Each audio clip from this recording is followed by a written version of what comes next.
It's time to keep track. Here are the final stats. This one is a PG-13 movie, right? Mm-hmm. Yeah, so it was noticeably light on curses. There was only 9 total, but we had 2 dams and 4 goddams.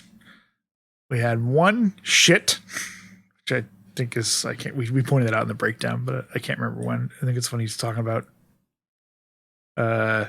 when she's trying to call him up to the office or call him back up to her room or something. I'm trying to remember when, and he's something. We want to be down there.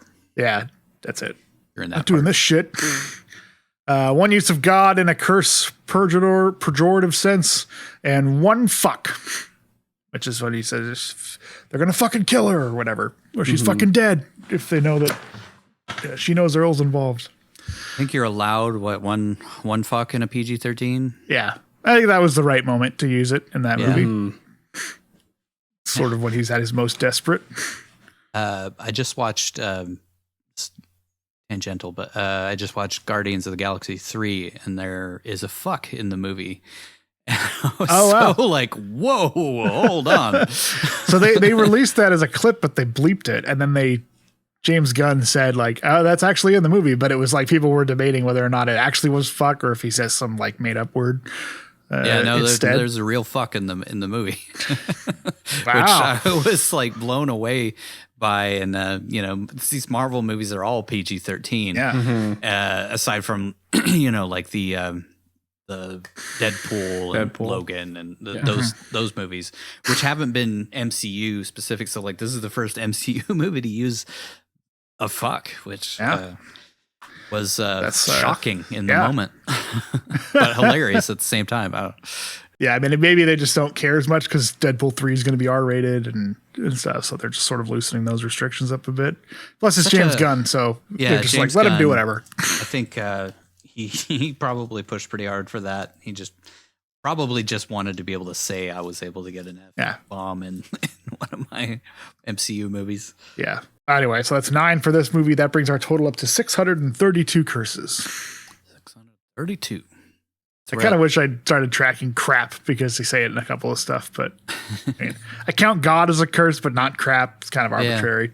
But I think damn is like the lightest you can really go on. Yes. Runtime on this 95 minutes. So it was kind of on the low end, especially for this season. We have some pretty long movies so far this season, but 95 minutes. Our next movie, Mom and Dad, is also right in that same wheelhouse, like 96 minutes. So we get a couple short ones here.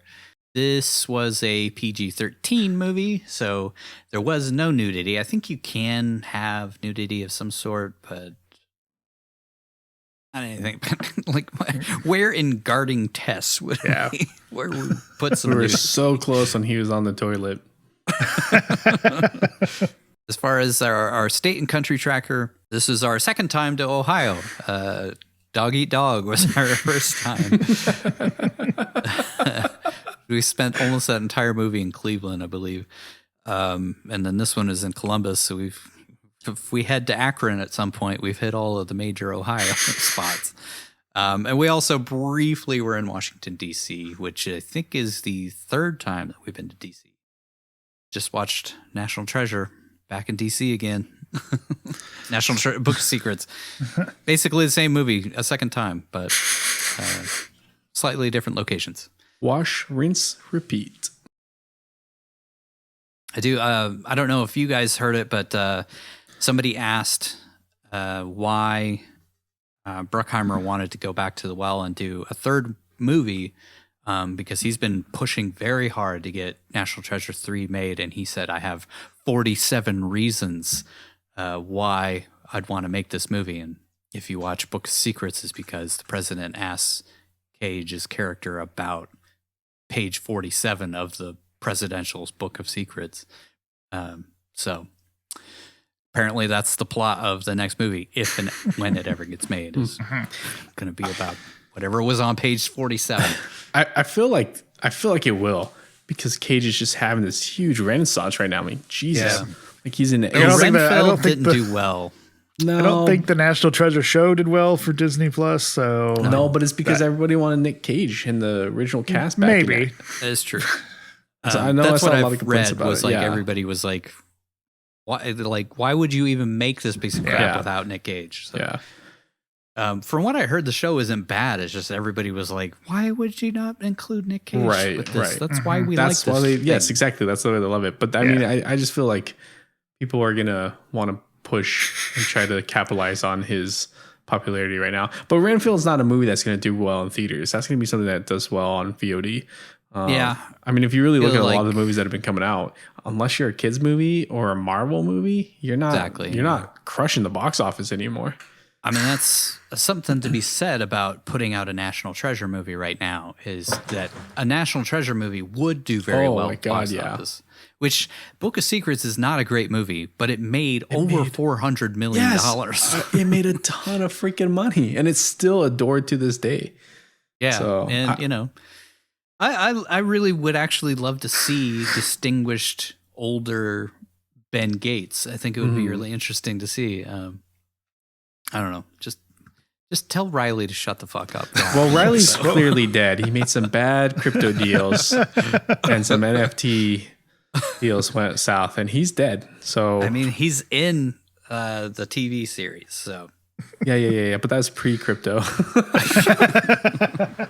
Now we just have Darcy from the MCU replace him. yeah, just swap those two out. Nobody would even notice. Budget versus gross on this movie, $20 million budget, which is a lot for 1994 for a pretty simple story, pretty self-contained little, like almost the entire movie takes place at that little farmhouse, or, her Carlisle house. I'm not really sure why it cost that much. It probably Cage and Shirley MacLaine. Yeah. Got to imagine they got paid pretty well for this. Probably at least $5 million each. Yeah, it's like that's half the budget right there. Yeah, it made $31 million though. So made back its budget, but we've talked about this many times. You kind of had to double or even triple the budget to make up for the promotion of it, the advertising, all that kind of stuff. Theater fees or theater cut. Fees. Back in those days, projector fees were very expensive as well. Oh yeah, because you had to press the film onto film and send those out in reels to everybody. Nowadays, it's like a big hard drive. But back then, it was very expensive to create all of that and send all of those out to 150, 300 theaters or whatever. 94, I feel like there were less theaters, but still a lot of money. That brings our grand total up to $1.072.7 billion on the budget and $2.383 billion on the gross.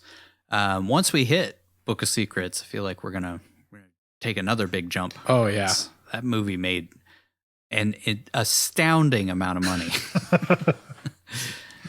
As far as our top grossing films, this is kind of in the middle, $31 million. Sandwiched between Raising Arizona and The Wicker Man for top grossing. What a sandwich. Yeah, I think it's like the 10th highest. It's pretty crazy. Like there's 100, 200, $300 million movies in there. And then within the top 10 is a $31 million movie. Speaks to Cage's kind of range of movies that he's done as far as like indie and big budget blockbuster movies all over the map. As far as ratings, this is our 9th PG-13 movie that we've done so far, bringing our grand total up to 2 PGs, 9 PG-13s, 20 R-rated, and 6 unrated films. Which leads us to the Kill Tracker. This one was super easy, guys. It was just one toe. He killed one toe. No kills in this movie, which I kind of expected. I didn't expect him to be murdering anybody. I wasn't expecting him to blow off somebody's toe either, but So 0 kills. So we're still at one. We're still 179 for kills over the 30 some movies we've done. 37, I believe. 37. And then 0 deaths. He didn't die. So still only 11 deaths in the the 37 films we've watched. It's another reference that is probably being lost to time. Go watch Clerks, you fucks. Go watch Clerks. God damn it.